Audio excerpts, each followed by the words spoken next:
58 minutes, une émission proposée et animée par Lionel Chalex.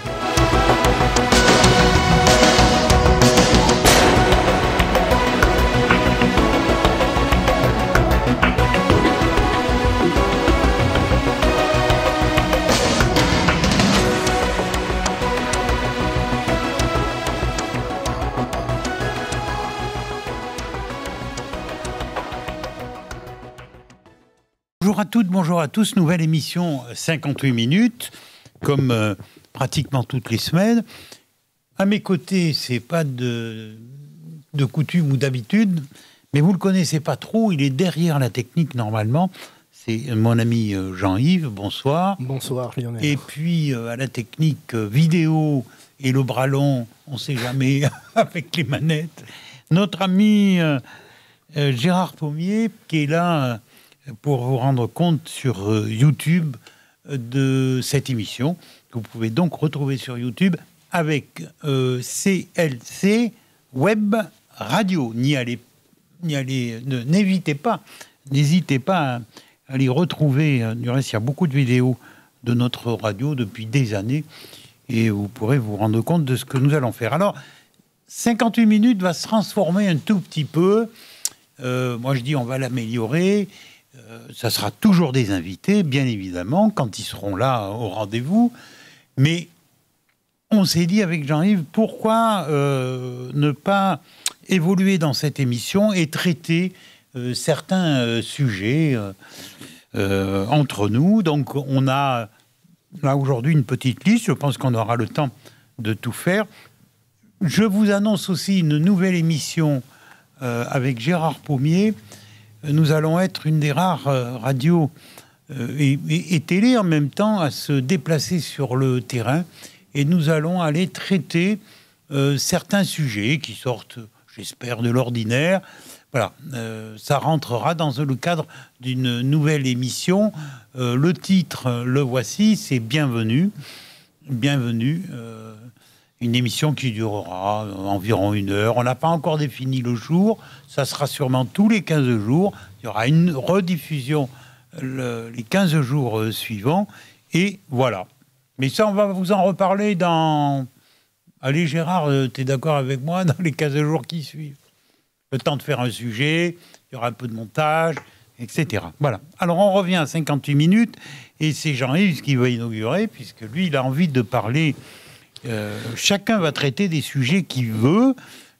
L'antenne est ouverte. Si vous voulez, du reste, nous donner des idées, vous pouvez nous écrire, par exemple, sur la page Facebook, c'est le mieux. Vous nous écrivez, ou voilà, vous nous téléphonez, enfin, vous nous faites savoir un sujet qui pourrait sortir de l'ordinaire. On essaie de sortir des sentiers battus. Bon, là, vous allez voir, c'est assez classique.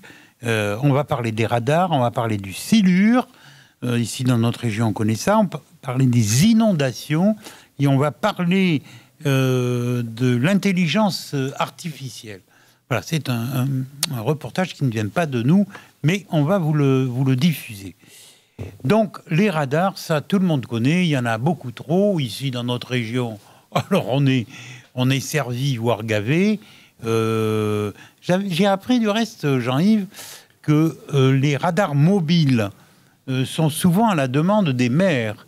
Hein, le maire se défend. Non, j'y suis pour rien. C'est faux.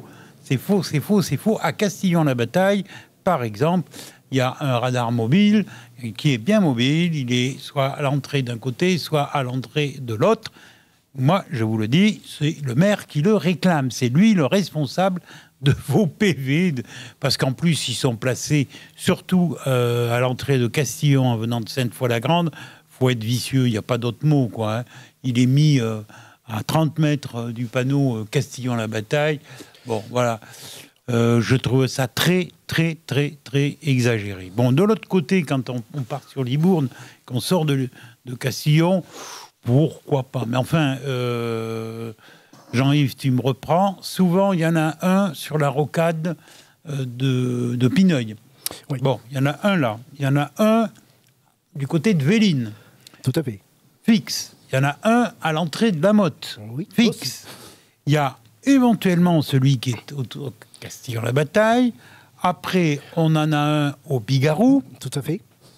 Ça commence à faire. Oui. Sur l'espace de quelques kilomètres, effectivement, Voilà. on se retrouve avec pas mal de... Eh ben moi, je dis c'est du racket, c'est de se foutre de la tête des gens. Je reste poli. Parce que là où ils sont, franchement, moi, j'entends pas d'accident mortel, par exemple, tous les jours. Ça fait fort longtemps qu'on n'a pas entendu d'accident. Et tant mieux, du reste, entendu parler d'accident. Bon, celui de la Motte, à ma connaissance, je ne me rappelle pas d'accident mortel non plus à cet endroit. Celui de Véline, peut-être, parce que là, il y a une grande ligne droite, il y a eu des fois... Bon, mais les Bigarous, mais c'est très lointain sur le carrefour. Mais en fait, du fait... Il y a eu des accidents graves au Bigarou. Oui, ça date. Ah oui, moi, j'étais ado, mais je me souviens d'un grave accident. Mais un grave accident. Et puis en même temps, là où est placé finalement du coup le radar, il reste inutile. C'est pas comme ça qu'il aurait dû être placé par rapport à l'interception. Leur donnez pas des bonnes idées. Oui, c'est vrai. Non, mais c'est possible, c'est possible. Oui, je trouve que... Oui, non, alors, les radars se modernisent. C'est pour ça que vous voulez intervenir, cher ami. C'est que les radars, non seulement se modernisent, mais donc on va être fliqués encore plus, notamment avec le port de la ceinture, que sera donc alors détecté. Là, c'est le radar qui va détecter si on a la ceinture ou pas. Le port de la ceinture. Moi, ça ne me dérange pas, ça. Non, moi non plus. Le portable, bien sûr. Ça, c'est un peu plus dérangeant, mais bon. Pour certains, oui. Mais après, moi, là où ça me dérange vraiment, c'est la distance de sécurité. Enfin, les distances entre deux véhicules. Alors, oui, effectivement, on l'apprend quand on passe notre permis. Maintenant, on en a parlé d'ailleurs avec Gérard. Sur l'autoroute, effectivement, on a les bandes sur le côté, donc deux bandes permet de savoir si on est à distance ou pas. Mais sur les petites nationales ou les départementales, où des fois, il n'y a rien du tout. Il faut trouver le marquage. Comme signalisation au sol. Le marquage au sol. Voilà. Ouais. Donc, je me dis, on fait comment ? Et puis, quelle va être, effectivement, la distance où on sera pris et pas pris ? Voilà, et puis enfin on n'a pas le compas dans l'œil non mais il se fout de nous là, c'est pas possible. Oui, mais voilà, donc et puis du coup j'ai cru que on est à 4160 radars dans l'Hexagone. 4160 dans l'Hexagone. Énorme. Énorme. Et il y en aura 4% de plus. En plus, eh bien, bravo. Voilà. Donc on va s'amuser. Hein. Nous sommes vraiment fliqués. Ah, c'est ça. Mais alors, j'ai même appris que on n'a pas le droit de manger un sandwich au volant. Je crois bien qu'on n'a pas le droit de fumer dans la voiture. Donc ces radars... Mais plus ça y est. Oui, Gérard. Ah, dommage. Gérard, on va braquer un radar sur toi, ça va pas tarder. Mais non, mais oui, ça devient complètement fou. Mais là, c'est ce qu'on... Si on arrive à ce qu'un radar détecte qu'on ait peu de ceinture ou qu'on ait un portable, effectivement, on peut aller beaucoup plus loin. Donc la cigarette à la main, on peut aller, effectivement, on peut approfondir. Ah, mais bientôt, on va vous interdire de parler à vos passagers. Hein, ça, j'en suis sûr et certain. Moi, je leur fais la gueule. Faites comme ça. À vous passagers ? Oui, c'est ça. Oui, d'accord. Ouais. Non, mais, bon, non, mais... vous avez votre épouse à côté, vous aurez interdiction de lui parler. Quoi. Ouais, bon, Ah, voilà. Oui, Gérard ? Est-ce qu'on peut l'embrasser en conduisant ? Est-ce qu'on peut l'embrasser en conduisant ? Non, même pas poser la main sur le genou. Hein. C'est strictement... c'est pas... Non, même pas. Non, ça devient fou, exagéré. Bon, là, on se dit clairement que c'est pour rapporter de l'argent à l'État. J'appelle pas ça la sécurité, parce que entre nous, si nous mettez des radars dans des lieux accidentogènes, mais réellement, quoi, est-ce qu'ils s'occupent de l'état des routes, tous ces gens-là, tous ces élus là? Moi, je vois autour de chez moi, l'état des routes est minable. Non, mais là, on dit rien. Il faut rien dire du reste. Quand vous rentrez dans Castillon, vous avez quelques nids de poules là qui se trimballent. Bon, la signalisation, des fois, ça laisse à désirer. On parlait de la signalisation au sol. Hein. Bon, il y a des moments en pleine nuit, on peut chercher la route des fois. C'est sûr. Oui, tout à fait. Ouais. Alors là, ils ont le droit. c'est dommage qu'il n'y ait pas voilà, une sanction vis-à-vis des élus qui ne prennent pas la bonne responsabilité dans ce domaine-là.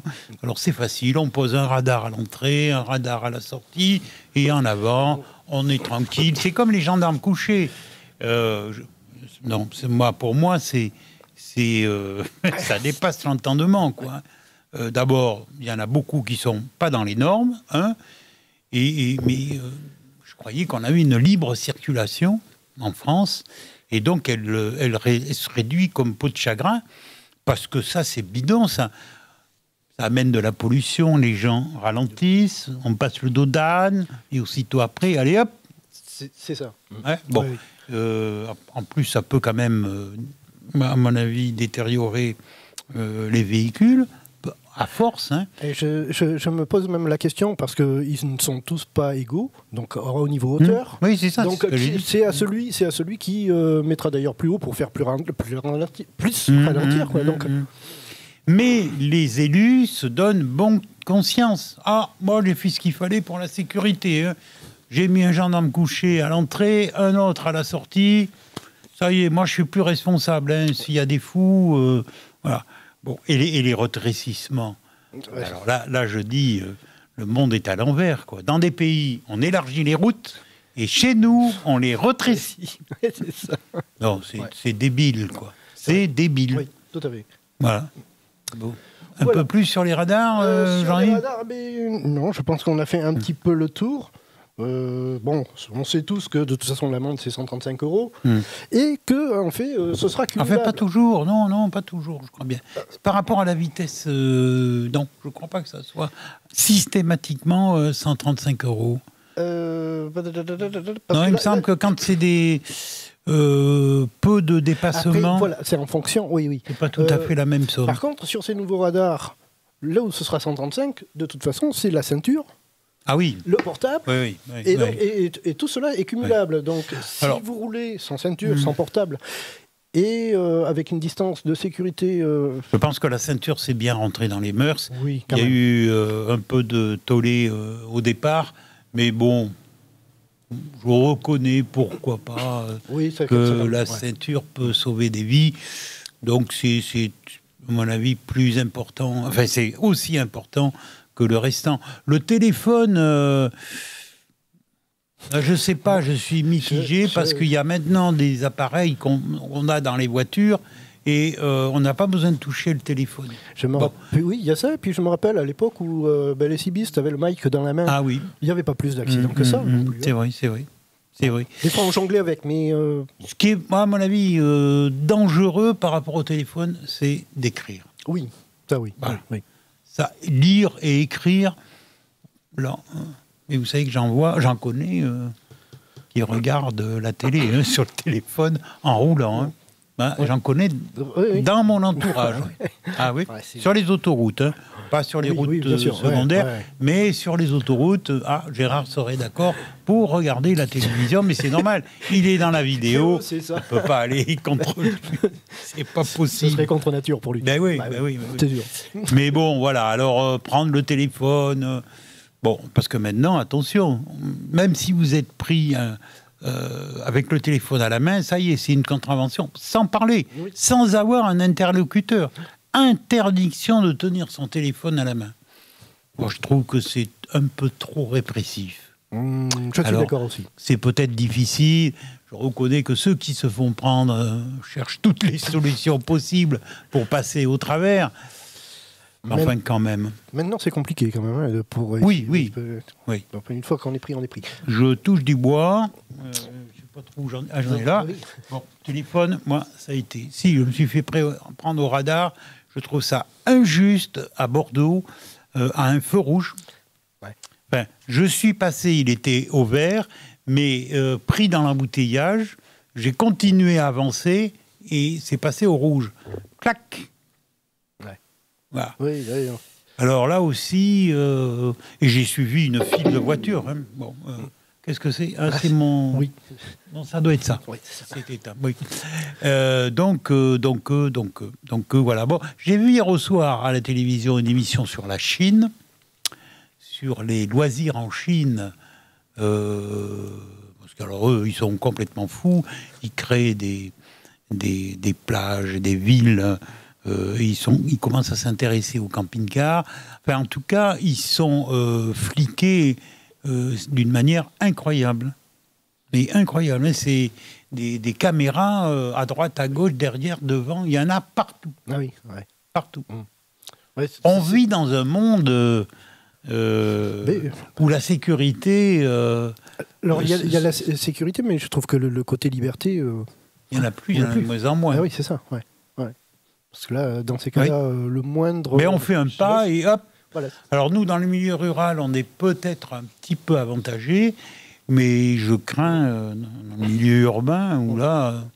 alors peut-être que ça peut rendre service pour certaines choses, puisqu'il y a de plus en plus de dégradation, de fous au volant, ça peut rendre service.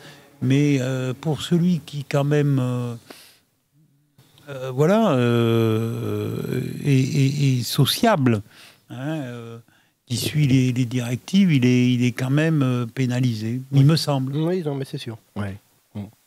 Bon. Entre ça et les caméras qui sont partout maintenant installées en ville, c'est pareil. Oui. Ça, Dans les magasins, on peut le comprendre. Oui, pour le vol. Oui, là, voilà, ça, on peut le comprendre. Et encore que, parce qu'on nous dit jamais où vont ces images.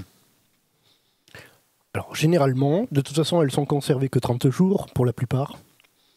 Et après, ces images-là sont... il n'y a que la gendarmerie sur réquisition d'images. Ouais. Non, mais bon, alors vous qui êtes un peu quand même dans le métier, oui, ces images-là, elles sont prises, elles sont... là, sur le moment, elles sont où? Elles sont sur un disque dur, elles sont enregistrées. Mais n'importe qui peut les regarder. Non. Il n'y a que l'opérateur et l'opérateur vidéo, notamment. Donc il peut les consulter. Il peut les consulter puisqu'on peut lui demander des recherches. Ouais. Et puis après, c'est donc la direction du magasin. Voilà. C'est tout. Ça s'arrête là. Après, la gendarmerie, bien sûr. Eux, même des fois... Oui, revenir même en arrière. Oui, voilà, on revient en arrière avec réquisition d'images, mais ça reste toujours très bien encadré. L'employé du magasin, s'il connaît... celui qui s'occupe de la vidéo, il ne peut pas... Je ne sais pas après comment ça se passe ailleurs, mais nous, je sais qu'avec la direction qu'on avait, c'est l'opérateur, personne du magasin, sauf lui, ou le PDG du magasin, mais ouais, ça s'arrêtait là. Personne... nous, après, à la limite, si on a un doute sur une personne, on prend une photo, donc on fait une capture d'écran, en fait. Puis on montre à la personne, ça ressemble à ça, ce que tu as vu, mais ça s'arrête là. D'accord. Parce que, non, c'est trop, ça reste trop confidentiel. Mais oui, après. Oui, on peut tomber peut-être parfois, sans parler de vol, mais pourrait tomber sur de l'indiscrétion. Oui, bien sûr, oui. Alors, moi je sais qu'en tant qu'opérateur de vidéo, oui, il y a des choses que, oui, effectivement, on voit et que voilà, c'est pour nous, ouais, ça s'arrête là. Il faut rester, voilà. Ouais. C'est comme les caméras dans la rue. Ici, Montcarré, on n'est pas équipé. À la Motte, il y en a. Oui, mais après, là, qu'est-ce qu'elles deviennent, ces images? Je pense qu'il n'y a pas d'opérateur, donc je pense que ça, c'est sur des enregistreurs. Après, c'est juste de la consultation. Après combien de temps? Oui, mais enfin, le maire peut y accéder. Ah oui, tout à fait. Peut-être le ou la secrétaire de mairie. Ah, là, ça devient, oui, après... Eh ben oui, mais... mais... ça dépend comment fonctionne, effectivement. Oui, et là, effectivement, ça peut... Donc, la secrétaire peut en parler, du coup... si j'ai pas envie qu'on me voit passer tel jour, telle heure, à tel endroit, c'est filmé. Ah ben là, oui, non. Ben oui. Enfin, normalement, s'il n'y a pas eu oui, d'infraction. Voilà. Oui, d'accord. Donc, mais enfin... un délit, à partir du moment où il n'y a pas de délit, ces images ne doivent pas être consultées. Mais effectivement, sur 30 jours, enfin pour certains, nous je sais que ça fonctionne comme ça, 30 jours d'enregistrement, puis elles sont détruites après. Elles s'effacent automatiquement. C'est le principe de ces enregistreurs, effacent, parce que de toute façon on n'aurait pas de place pour tout stocker. Oui, ça on peut le comprendre, encore que... Oui. Ça pourrait être possible. Bon, en partant des radars, vous voyez, on arrive aussi à la vidéo dans les différents endroits. Ça évolue, le matériel évolue. Oui. Bon, c'est pas propre à la France, parce que dans d'autres pays, c'est pareil, voire pire. D'ailleurs, tu m'en as un petit peu parlé. C'est de l'intelligence artificielle qui est. On va en aussi, parler tout à l'heure. Oui. Donc qui est aussi également oui. sur les caméras. Enfin, il paraît que c'est pas fiable vraiment, mais c'est de plus en plus utilisé. Moi, j'ai vu hier au soir un reportage sur la Chine avec les vidéos. Ils arrivent à prendre le visage et avec ça, ils arrivent à savoir qui c'est. D'où il vient, etc., etc., quoi. Hein. Oui. Non, mais après, Alors, plus ça va, plus on va sur ce système-là, oui. Ouais. On n'est pas au bout de nos surprises. Non, du tout. Bon, alors, je ne sais pas si on fait une pause. Merci, Gérard, donc, qui nous fait signe avec la baguette magique que nous devons nous faire petit pendant quelques minutes. On va écouter de la musique et après, on va revenir sur un sujet, ça va aller peut-être assez vite, sur le silure. Vous en avez entendu parler il y a quelques jours sur l'antenne de TF1. Et là, j'ai trouvé ce reportage un peu exagéré quand même. À tout. Nous nous retrouvons pour cette émission un peu nouvelle formule de 58 minutes avec Jean-Yves qui souvent, lui, se trouve de l'autre côté de la technique avec tous ses boutons.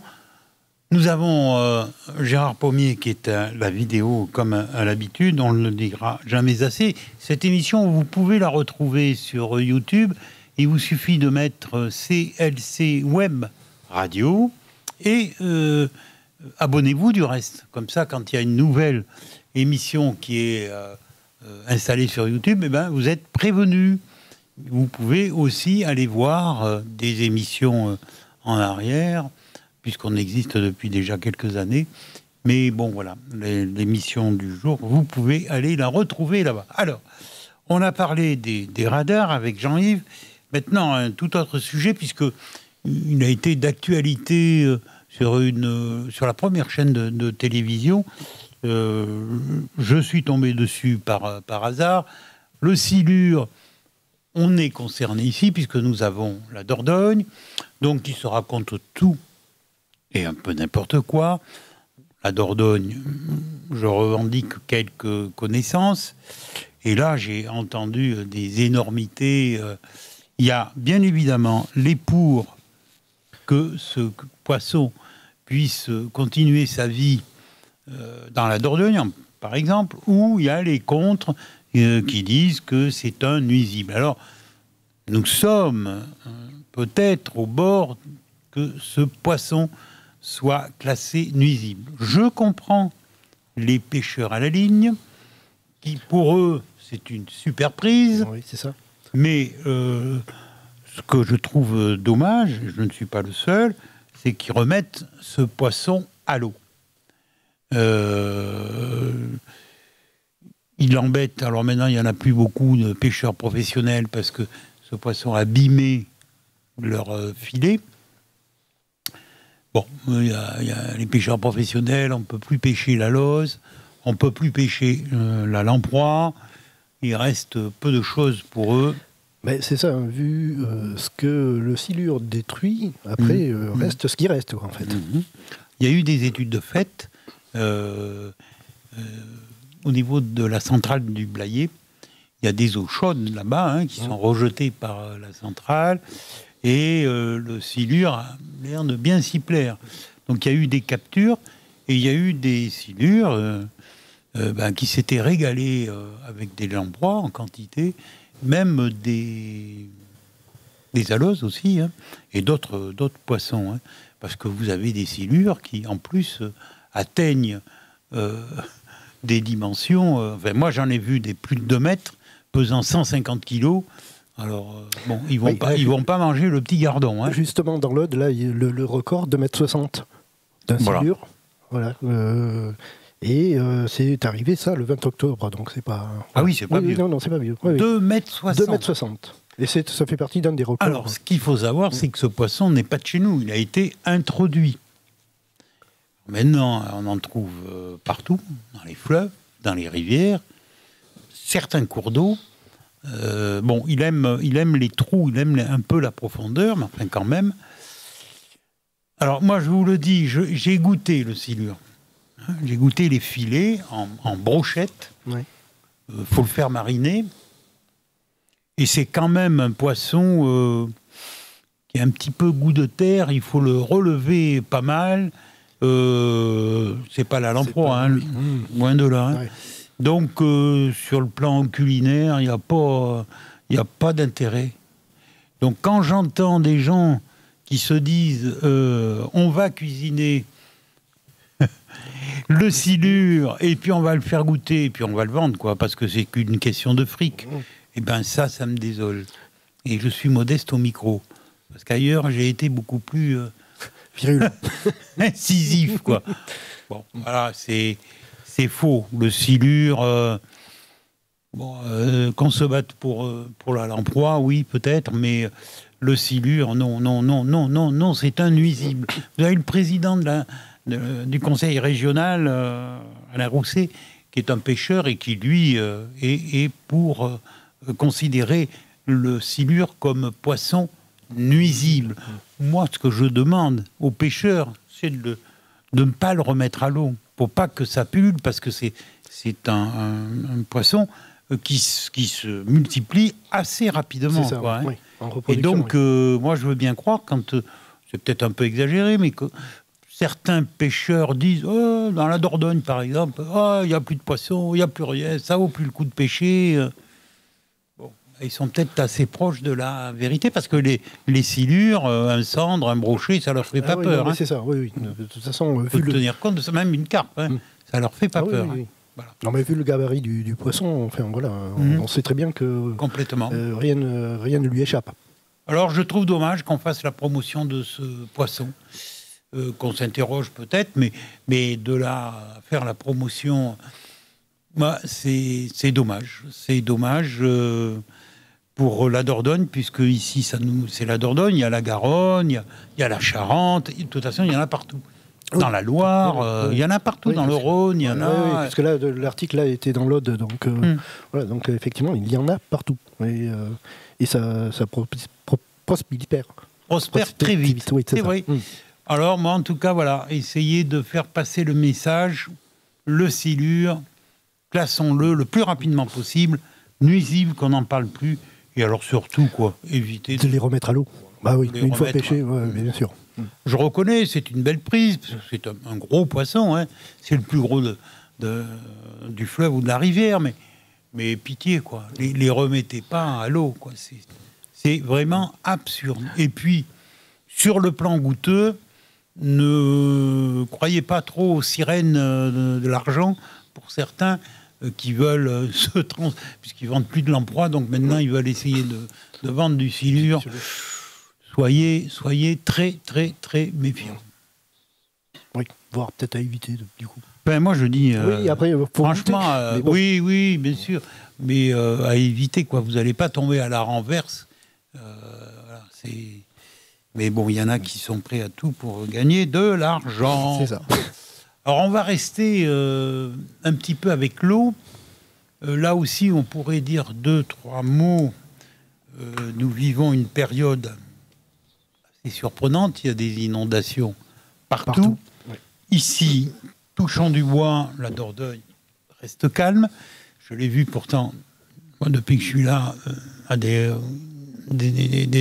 hauteurs déraisonnables. Bon, nous ne sommes pas trop concernés. C'est régulé par certains barrages. Moi, j'ai toujours dit qu'un jour, il y aurait une catastrophe par rapport à la Dordogne. Quand, je ne sais pas, mais il y aura une catastrophe. Pourquoi ? Et pourquoi on voit autant d'inondations ? Les cours d'eau sont plus entretenus. Tout à fait. Il ne faut pas aller chercher bien loin. Il y a des embâcles sur les bords. Alors les embâcles sont des troncs, des branches, tout ça. Quand il y a un peu trop d'eau, c'est vrai que quand même, on a eu des pluies beaucoup plus importantes que la normale, ça, on est d'accord. Mais en fait, si l'eau pouvait s'écouler normalement, bien sûr, il y aurait peut-être un peu moins de catastrophes. Mais voilà, encore une fois, d'un côté, je sors du sujet, on met des radars sur les routes pour se donner bonne conscience, mais pour là, on ne se donne pas bonne conscience. Moi, je dis que les élus qui sont en bordure de ces rivières, torrents, plus d'entretien, c'est fini. Ouais. On ne fait, ça coûte trop cher. Ou alors ils vous disent, on n'a pas d'argent, on n'a pas d'argent, on n'a pas d'argent. Et en attendant, maintenant, qui va payer? Oui. Les désastres qui se sont déroulés dans certaines communes, parce qu'on peut appeler ça un désastre. Les assurances vont rembourser. Qui va payer? On aura des augmentations d'assurance l'année prochaine.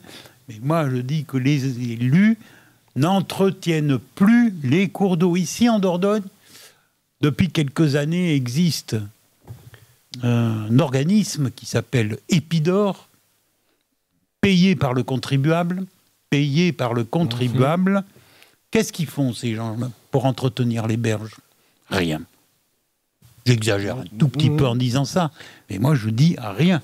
Ici, Épidor, la Dordogne, elle est classée navigable depuis Saint-Pierre-d'Hérault jusqu'à Ambarès, en Besse. Ah oui. Bon, qu'est-ce qu'on y voit au niveau de l'entretien des berges? Rien. De temps en temps, autrefois, on avait un bateau qui s'appelait le Coulobre, qui était propre à Libourne. Bon, il est parti du côté de Langoiran ou la Traîne. On y vient de temps en temps, mais voilà. Ouais. C'est ça. C'est fini l'entretien. Alors, où qu'on prenne des décisions, que ceux qui habitent sur les berges aient la responsabilité devant chez eux d'entretenir. Mais, voilà, la secte des écolos interdisent de couper tel arbre. Ah, attention, non, c'est ça, oui. Danger, les berges vont s'effondrer. Bon, écoutez, autrefois, ici, les gabarres circulaient. Il y avait des inondations.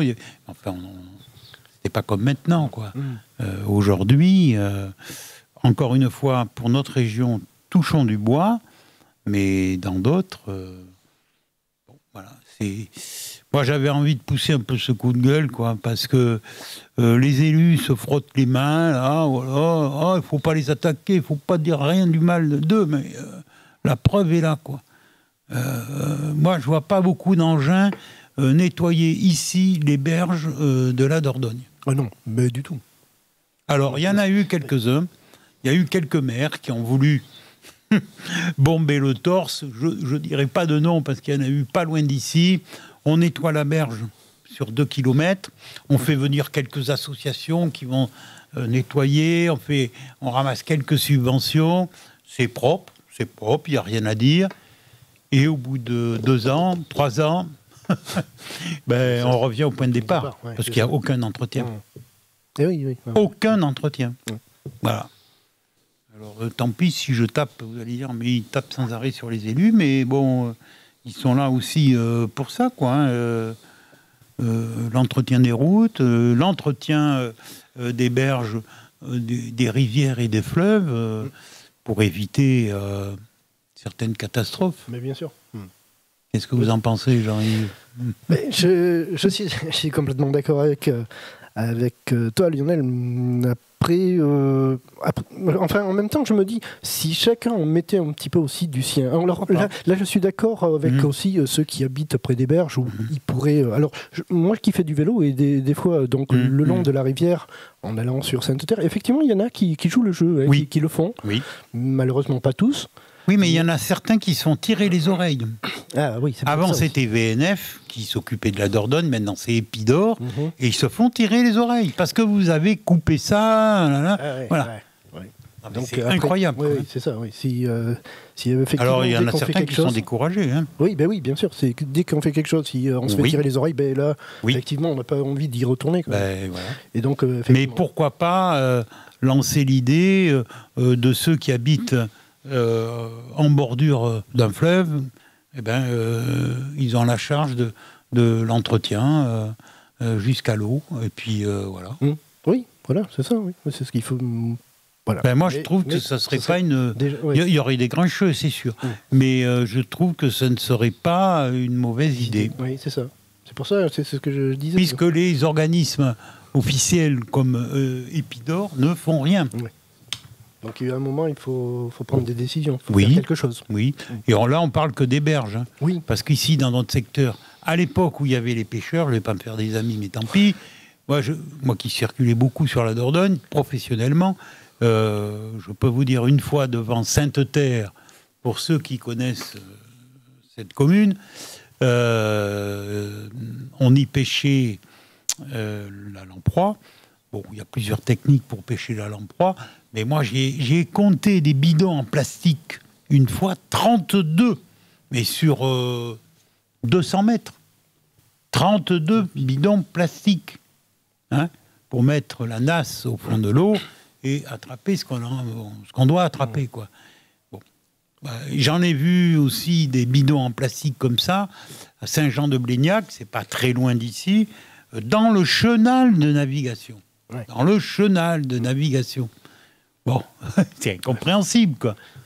Et bien, je me souviens d'une fois, ça, personne ne pourra me contredire, je naviguais, j'ai appelé Épidore. Ah, ça vous gêne?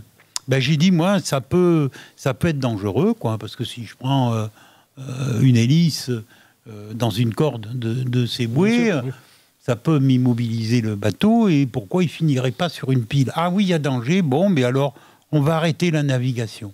Voilà, c'était la réponse. Non, ouais. Franchement, c'est une horreur, quoi, hein, d'entendre ça. Et comme alors, maintenant, mais, voilà, sur la route, mettez ce que vous voulez. Vous pouvez mettre un poteau là, un poteau là, mettez ce que vous voulez. Alors que, je dis bien, c'était dans le chenal de navigation. Si ça se trouve, on y va de suite, il y en a encore, des bidons. Bon, et malheureusement, moi, ça m'est arrivé, avec un gros bateau, 20 tonnes, de prendre une corde dans l'hélice. Ça vous immobilise le bateau. Bien sûr. Ah, oui. Bon, alors... les berges sont pas très loin, on peut finir sur la berge. Enfin, c'est pas l'intérêt. Les gens qui sont à bord vont paniquer assez rapidement. Mais voilà. Alors attention, on a le droit de poser comme ça des nasses avec des bidons, mais tout ça, il y a une autorisation, il y a un numéro à mettre sur le bidon pour identifier. Mais voilà, certains se considèrent chez eux et font ce qu'ils veulent. Alors, on est peut-être un peu loin sur l'entretien de nos fleuves et cours d'eau. Il y a d'autres, bien sûr, il y a d'autres choses. C'est vrai quand on dit que le ciment y est aussi pour quelque chose, puisqu'on cimente de plus en plus et que l'eau ne s'écoule pas comme elle devrait, l'eau de pluie, quoi. Hein. Enfin, quand même, quoi. Voilà. Alors, moi, c'est justement, c'est un petit peu. Des fois, c'est ce que je me dis. On construit beaucoup, mais je ne sais pas si vraiment. Pourtant, on a des ingénieurs pour ça, hein, on a tout un tas de professionnels. Et je me demande si vraiment on calcule justement se fait en fonction de... Pas suffisamment, en tout cas. Forcément du terrain. Et donc, oui, après, quand il y a catastrophe, on dit, ah oui, mais... Bon, très bien, mais c'est avant qu'il fallait y penser ce genre de choses. Et de la façon que les eaux pourraient s'écouler si jamais il y avait des orages comme on a pu avoir. Alors, en attendant, qui paie, là, hein, qui paye ces erreurs, ces oublis ce sont les gens qui habitent là et qui, en une nuit, une journée, perdent tout. C'est ça, ouais. Et alors, après, mettent, bien évidemment, des semaines, des mois, voire plus, pour récupérer quelques sous et repartir dans la vie, quoi. Ouais. Et alors, je plains encore plus ceux à qui ça se produit plusieurs fois. Oui, c'est ça. Ouais, parce que on se l'imagine mal. Quand ça arrive 2 fois dans l'année, on se l'imagine mal. Ouais. On peut pas se mettre à leur place, mais c'est ça doit être.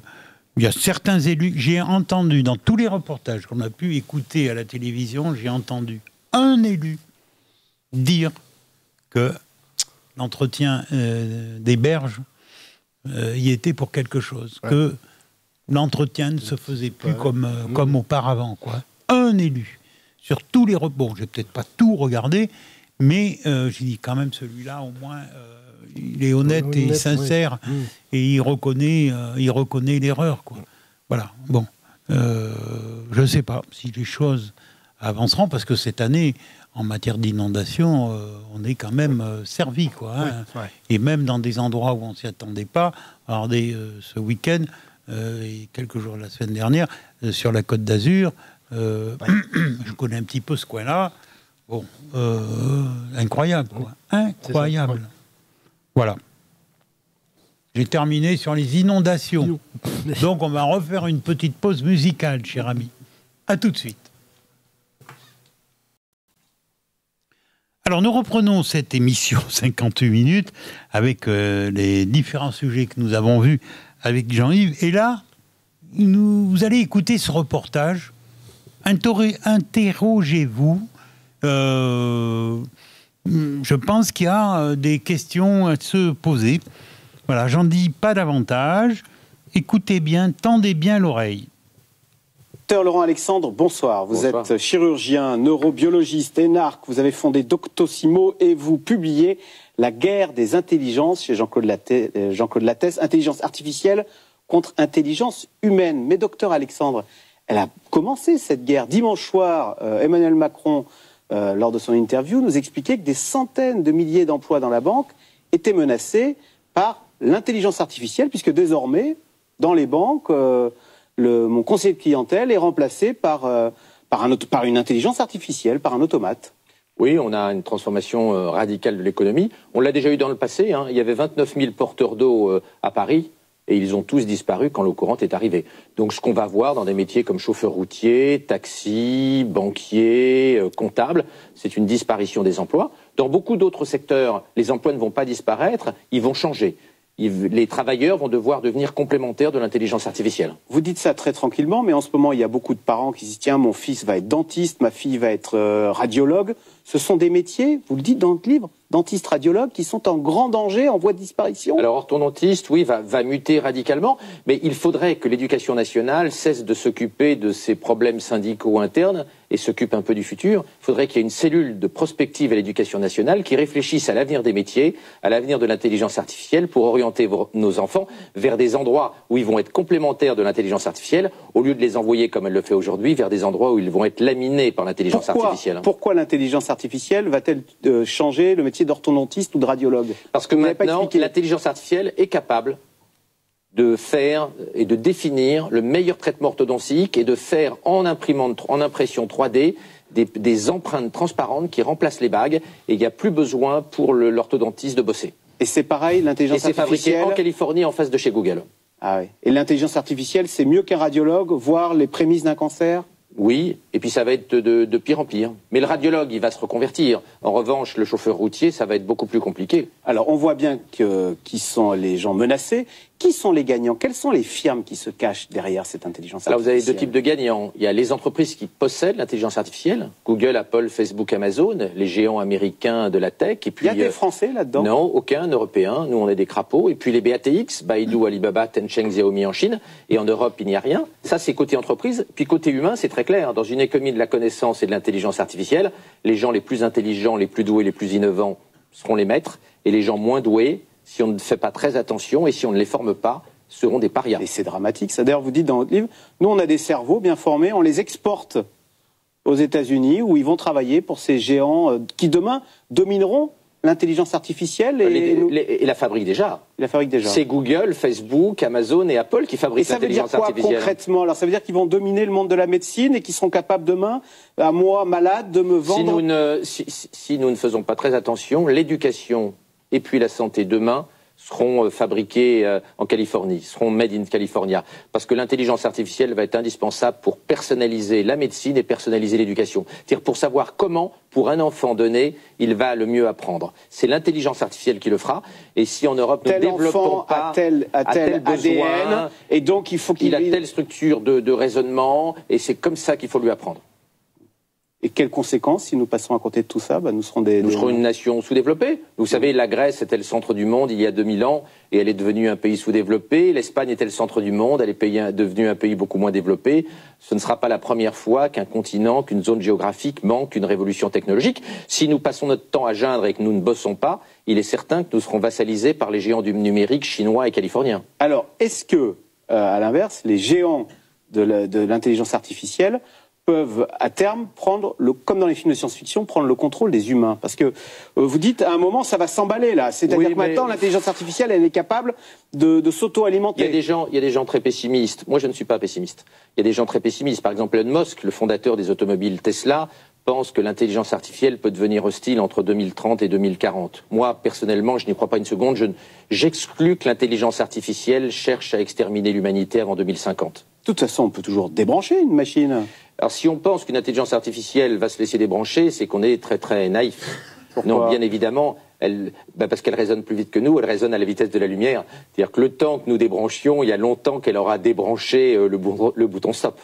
Et puis l'intelligence artificielle, elle se loge dans tous les ordinateurs. Bien sûr, elle est présente dans le cloud, partout. comme on dit dans le nuage. Bien sûr, elle est présente, elle serait partout dans le... Mais moi, je ne crois pas à une intelligence artificielle hostile à court terme. En revanche, je pense qu'il y a un vrai problème social et éducatif. C'est-à-dire qu'il faut qu'on forme nos enfants à résister à la révolution de l'intelligence artificielle. Or, aujourd'hui, l'éducation est à côté de la plaque. Alors, c'est-à-dire alors ?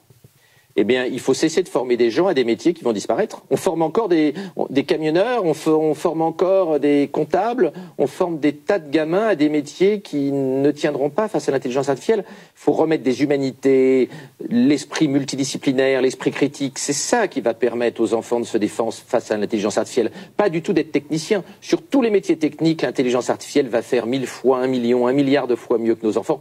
Il faut développer l'esprit critique, faire lire nos enfants, leur apprendre la philo, l'histoire.